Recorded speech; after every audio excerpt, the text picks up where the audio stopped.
Hello student, कैसे आप सभी। आई होप आप सभी लोग एकदम बेहतरीन होंगे, अच्छे से पढ़ाई कर रहे होंगे। मैं हूं विनीत, आपका मैथमेटिक्स मेंटर। आज हम शुरू करने वाले हैं क्लास 10th के लिए कोऑर्डिनेट ज्योमेट्री।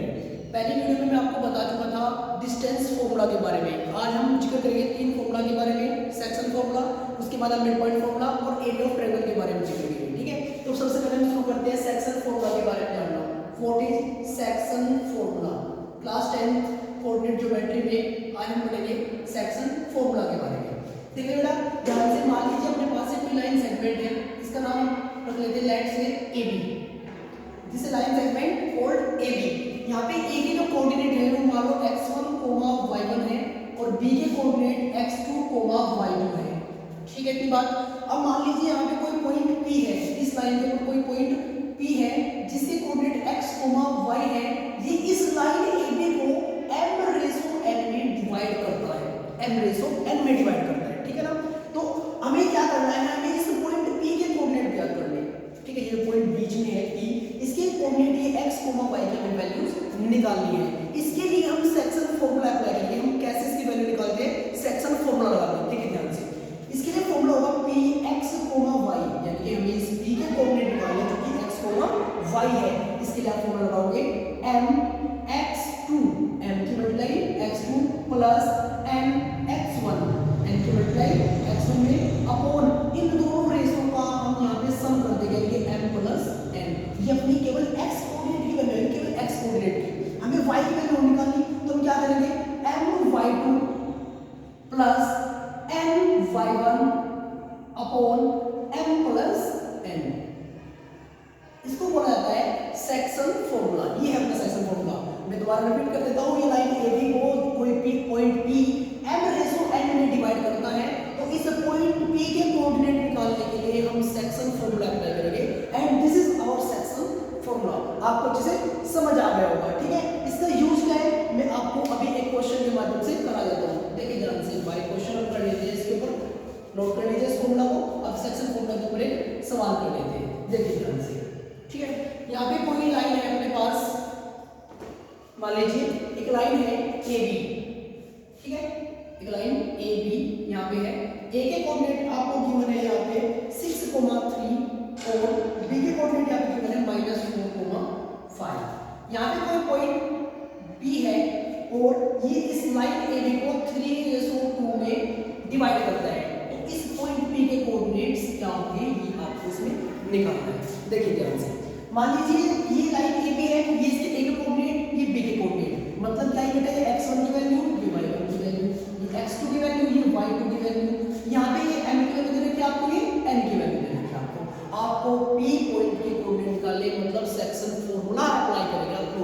देखिए ध्यान से, Px, y बराबर mx2 plus nx1 upon m plus n, my2 plus my1 upon m plus n। ये अपना है सेक्शन फॉर्मूला।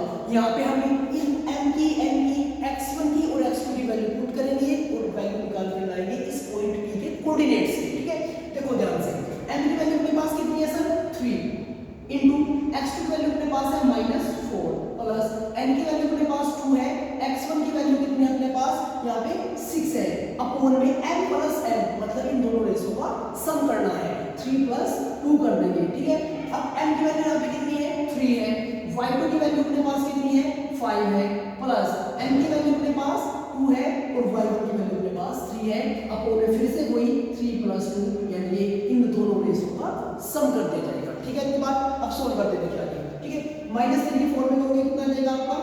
12, वो भी -12 प्लस 6 टू जा 12 अपॉन 5।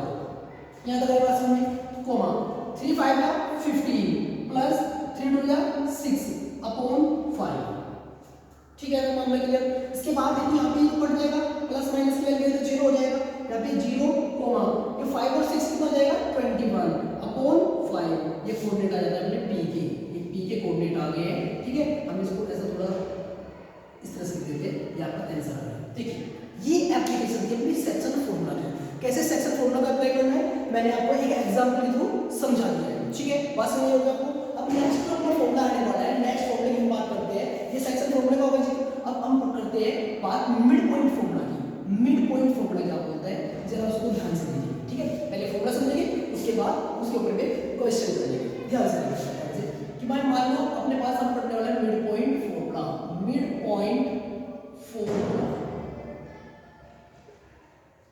अब ये क्या बोलता है मिड पॉइंट फॉर्मूला, उसे ध्यान से देखिए।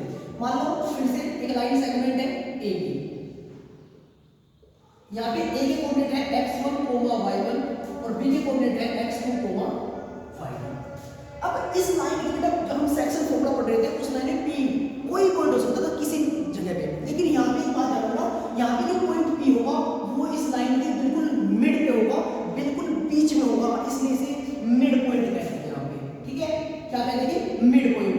Air P is a mid point of A B, यहाँ पे पॉइंट पी क्या है, मिड पॉइंट है इस इंक्लाइन सेगमेंट का। तो इस पी के कोऑर्डिनेट आपको निकालने हैं जो कि मिड पॉइंट है। देखिए ध्यान से, पी के कोऑर्डिनेट कैसे निकालोगे आप लोग, बड़ा आसान निकालोगे। देखिए ध्यान से, जब आप x की वैल्यू निकालोगे तो आप x1 प्लस x2 करेंगे, x1 प्लस x2 अपॉन 2। और जब y की कोऑर्डिनेट निकालेंगे तो y1 प्लस y2 अपॉन में 2। आप ये फॉर्मूला अप्लाई करोगे और यहाँ पे आपके ये जो आपका p मिड पॉइंट है इसके कोऑर्डिनेट इजीली फाइंड आउट हो जाएंगे। कैसे, एक एग्जांपल इसका कर लेते हैं, बड़े ध्यान से आपको सब चीजें क्लियर हो जाएगी। फॉर्मूला आप नोट कर लीजिए, इसके बाद हम एग्जांपल करते हैं मिड पॉइंट फॉर्मूला का एक बार। ठीक है, मान लीजिए यहाँ पे देखिए एक बार ये लाइन सेगमेंट है कोई, इसका नाम हम रखते हैं p, q। यहाँ पे p के कोई कोऑर्डिनेट है वो है 6, 2 और q के कोऑर्डिनेट जो है वो है 4, 2। ठीक है, यहाँ पे ये कोई p मिड पॉइंट है अपने पास, यहाँ पे मान m मिड पॉइंट है, m तो यूज कर लेना, इसलिए यहाँ पे मिड पॉइंट m को ले लेते हैं और इस m के कोऑर्डिनेट हम फाइंड आउट करते हैं। ठीक है, और m यहाँ पे क्या है, मिड पॉइंट है। अगर m मिड पॉइंट है तो मैं m के कोऑर्डिनेट कैसे फाइंड आउट कर सकता हूँ, मिड पॉइंट फॉर्मूला लगा के। कैसे, x1 प्लस x2 अपॉन 2 और y1 प्लस y2 अपॉन 2। इस तरह से हम यहाँ पे x के कोऑर्डिनेट भी फाइंड आउट कर सकते हैं। ठीक है, अब x के कोऑर्डिनेट कैसे फाइंड आउट करेंगे, देखो ध्यान से, x1 की वैल्यू कितनी है 6 प्लस x2 की 4 अपॉन 2, y1 की 2, y2 वैल्यू कितनी है 2 अपॉन 2। ठीक है, इतनी बात। अब ये 6 और 4 हो जाएगा 10/2 और ये अपना हो जाएगा 4/2। अब डिवाइड हो जाएगा 2 से 5 बार जाएगा, 2 से 2 बार जाएगा, तो यहाँ पे हमारे m की जो कोऑर्डिनेट निकल कर आएगा वो है 5,2। यानी कि ये जो m मिड पॉइंट है इसकी जो कोऑर्डिनेट है इस लाइन सेगमेंट पे मिड पॉइंट होने के लिए वो 5,2 होने चाहिए। ठीक है, इतनी बात समझ में आई आप लोगों को। ये मिड पॉइंट फॉर्मूला का यूजेस है, एग्जांपल मैंने बता दिया आपको। अब हम लास्ट टॉपिक में वीडियो करते हैं जो कि है ट्रायंगल। एरिया ऑफ ट्रायंगल कैसे कैलकुलेट किया जाता है हम आपको बताते हैं एरिया ऑफ ट्रायंगल के बारे में। ठीक है, और कोलिनियरिटी के कंडीशन भी आपको एक्सप्लेन कर देंगे इसी वीडियो में। ठीक है, देखिए अब आता है एरिया ऑफ ट्रायंगल। अब ट्रायंगल के आपने बहुत सारे फॉर्मूले पढ़ रखे होंगे पहले से ही। ठीक है बेटा, कि 1/2 base into n 1/2 r square sin theta r square sin theta by 2 cos theta by 2 वो हम दोबारा यूज करेंगे किसी और वीडियो में। लेकिन आज हम कोऑर्डिनेट ज्योमेट्री पढ़ रहे हैं, इसलिए हम कोऑर्डिनेट ज्योमेट्री की हेल्प से ट्रायंगल वगैरह निकालेंगे। मान लीजिए अपने पास ये कोई ट्रायंगल है, ठीक है, लेट्स सपोज ये ट्रायंगल है अपने पास, यहाँ पे a कोऑर्डिनेट, ये b और ये c। a के मानो x1, y1, b के कोऑर्डिनेट x2, y2 और c के कोऑर्डिनेट x3, y2। हमें क्या निकालना है, हमें निकालना है एरिया ऑफ ट्रायंगल ABC। इस ट्रायंगल का एरिया तो बड़ा आसान है निकालना, बस आपको एक फॉर्मूला लर्न करना पड़ेगा 1/2 मॉडुलस x1। आगे x1 लिखिए, x1 ब्रैकेट लगा दीजिए, मैं आपको लर्न करने की टेक्निक बता दूंगा। ठीक है, x1 यहाँ पे प्लस में x2 फिर ब्रैकेट लगा दीजिए, फिर x3 फिर ब्रैकेट लगा दीजिए और मॉडुलस कर दीजिए क्लोज। अब इन ब्रैकेट के अंदर क्या वैल्यू आएगी भैया, वो इंपॉर्टेंट डिस्कशन है, बड़ा इंपॉर्टेंट है, वो भी बड़ा आसान सा है। देख लीजिए बात, x1 है ना यहाँ पे, यहाँ अंदर ब्रैकेट के अंदर सभी y की वैल्यू लेनी है आपको, y वाले कोऑर्डिनेट लेने हैं। अब y वाला कोऑर्डिनेट अगर लेगा तो यहाँ पे सबसे पहले मिला आपको y2 माइनस y3। अब y3 है ना, यहाँ पे 3 से स्टार्ट करेंगे, y3 माइनस y1, यहाँ y1 आ गया, यहाँ से y1 से स्टार्ट करेंगे, y1 माइनस y2। ये अपना एरिया ऑफ ट्रायंगल का फॉर्मूला हो गया अपने पास। ठीक है, अब एक एप्लीकेशन देख लेते हैं इसकी, तो अपने पास ये हमारा फॉर्मूला आ गया है। ठीक है, ये अपना ट्रायंगल का एरिया का फॉर्मूला आ गया। अब हम इसकी एप्लीकेशन कैसे करेंगे, सर इसका एरिया कैसे निकालेंगे। मान लो a कोऑर्डिनेट है अपने पास 3,2, b की जो कोऑर्डिनेट है 5,3 और c की जो कोऑर्डिनेट है 5,0 है। हमें इसका एरिया निकालना है, तो एरिया ऑफ ट्रायंगल आपको ऊपर लिखा हुआ है 1/2, वैल्यू पुट करते हैं। अब वैल्यू पुट करने से पहले आप इनको नाम दे दें, जैसे इसका नाम x1 y1, x2 y2, x3 y3, ऐसे मैंने तो नेम कर ली, आसान रहेगा पुट करना वैल्यूज को। अब सबसे पहले x1 की वैल्यू रखते हो, x1 कितना है यहाँ पे 3, उसके बाद y2 माइनस y3, y2 3 आपका और y3 आपका 0 है, प्लस x2 है बेटा 5, उसके बाद y3 माइनस y1, y3 कितना था 0 माइनस y1 है आपका 2, प्लस x3 यहाँ पे 5 है, ठीक है। उसके बाद y1 माइनस y2 यूज करना है। अब y1 कितना है यहाँ पे, y1 है 2 माइनस y2 कितना होगा, y2 अपने पास 3, y1 माइनस y2 हमने कर दिया, मॉडुलस कर देते करोगे। अच्छा एक बात और आपको इंपॉर्टेंट मैं बता दूं, इंपॉर्टेंट बात ये है कि ये मॉडुलस जो है जो मैंने बाहर लगाए हैं, जो डंडे लगाए हैं, इनका मतलब है यहाँ पॉजिटिव वैल्यू होगी इसके अंदर। कैसे value, positive value. Positive value का मतलब क्या है, यहाँ पे हम एरिया निकालने स्ट्रेंगल का।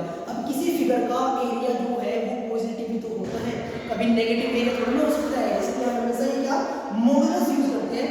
अगर अंदर बाय चांस नेगेटिव वैल्यू आ भी जाएगी तो इन मॉडुलस को जब हम रिमूव करेंगे तो एक पॉजिटिव वैल्यू मिलेगी, हमेशा पॉजिटिव वैल्यू चलेगी यहाँ पे, ठीक है। देखिए आगे अब 1/2 मॉडुलस 3 की मल्टीप्लाई है 3 माइनस 1 3 में, प्लस 5 की मल्टीप्लिकेशन माइनस 2 में, प्लस 5 की मल्टीप्लिकेशन क्या करेंगे माइनस 1 में, ठीक है। अब देखो अंदर क्या बचेगा 1/2 ये 3 जा 9 माइनस 5 2 जा 10 माइनस 5। अब थोड़ा सा सॉल्यूशन में अभी कर दे रहा हूं, देखो 1/2 मॉडुलस। अब ये दोनों नंबर माइनस किया तो 9 माइनस 15 हो जाएगा, यहाँ पे माइनस माइनस प्लस हो जाएगा ना, माइनस माइनस प्लस 10 5 15। अब 1/2 ये अंदर कितना बचेगा, प्लस माइनस माइनस हो जाएगा 6 बच जाएगा माइनस का। लेकिन आप मैंने आपको बताया था मॉडुलस के अंदर नेगेटिव वैल्यू नहीं हो सकती ना, तो इसमें क्या करेंगे 1/2 × 6 कर देंगे, ये 2 3 जा 6 यानी कि 3 स्क्वायर यूनिट इस ट्रायंगल की एरिया का। ये जो मैंने कोऑर्डिनेट आपको गिवन करे हैं ए बी सी, इनका क्या आ जाएगा 4 किया जाएगा आपको यहाँ पे इसका एरिया, ठीक है ना। समझे एक बार, यहाँ पे 3 स्क्वायर यूनिट आ जाएगा एरिया, ठीक है। चलो एक बार के लिए हम क्या करते हैं इसको दोबारा देख लेते हैं, ठीक है। यहाँ पे हमने क्या किया 1/2 9 माइनस 10 माइनस 5 कर दिया, उसके बाद यहाँ पे हमने सोल्व किया इसको और ये वैल्यू क्या आ गई आपकी 3 स्क्वायर यूनिट आ गई है। उसके बाद बिल्कुल अब एक कंडीशन आप हमेशा ध्यान रखना कोलिनियर के लिए, पॉइंट्स कोलिनियर कब होंगे, ठीक है। तो पॉइंट्स कोलिनियर अभी मैं आपको बता देता हूँ। मान लीजिए अगर जो आपको ट्रायंगल का एरिया दिया है, आपको कोई पॉइंट्स दिए, कितने कोऑर्डिनेट दे दिए आपको, कोऑर्डिनेट के लिए आपको एक बात ध्यान रख लेनी है कि जब भी आपके कोई पॉइंट्स कोलिनियर होते हैं उसका मतलब सीधा सीधा ये होता है कि ट्रायंगल का एरिया 0 है। मान लो अपने पास ये कोई ए पॉइंट है, ये कोई बी पॉइंट है और ये कोई अपने पास सी पॉइंट है।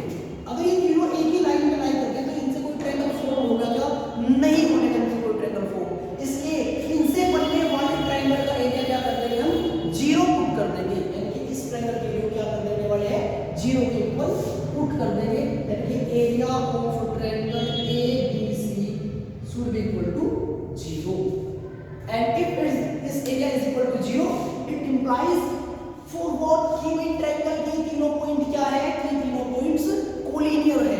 अगर इन एरिया 0 तो पॉइंट्स कोलिनियर, अगर पॉइंट्स कोलिनियर तो एरिया 0, ये बात भी इजीली आप समझ सकते हो, ठीक है। अब इसकी एप्लीकेशन क्या है, इसकी एप्लीकेशन आपको कई बार क्या करेगा 3 पॉइंट दे देगा और पूछ लेंगे यहाँ पे k की वैल्यू क्या होगी, इस तरह से पॉइंट की वैल्यू देगा आपको। मान लीजिए यहाँ पे a पॉइंट आपको दे देगा k, 0 b पॉइंट 2, 1 और c पॉइंट 3, -2 और आपसे पूछ देगा कि ये तीनों पॉइंट कोलिनियर है तो इस k की वैल्यू बताइए। इस k की वैल्यू सिंपल है, आपको ये फॉर्मूला अप्लाई करना है वापस से और यहाँ पे आपको बस इस ट्रायंगल के एरिया को 0 के ऊपर पुट कर देना है, ठीक है। इतनी बात, वहां से आप क्या कर लोगे k की वैल्यू निकाल लोगे। ये आपकी कोऑर्डिनेट ज्योमेट्री का ये वीडियो रहा। आपको मैंने 3 फॉर्मूला एक्सप्लेन किए, एरिया ऑफ ट्रायंगल के बारे में बताया, सेक्शन फॉर्मूला के बारे में बताया, मिड पॉइंट फॉर्मूला के बारे में बताया। इन तीनों फॉर्मूले के ऊपर मैंने आपको एक एग्जांपल भी करा दिया। अभी आने वाले वीडियो में 1-2 क्वेश्चन और लेकर आएंगे, इसके बारे में क्वेश्चन ट्राई कर लेंगे। बाकी आप खुद से भी क्वेश्चन ट्राई कर सकते हो क्योंकि मैंने इनके फॉर्मूला का बेसिक जो है कोऑर्डिनेट ज्योमेट्री का आपको एक्सप्लेन कर दिया है बहुत अच्छे से, ठीक है। तो इस वीडियो में इतना रखते हैं, ध्यान से सुनने के लिए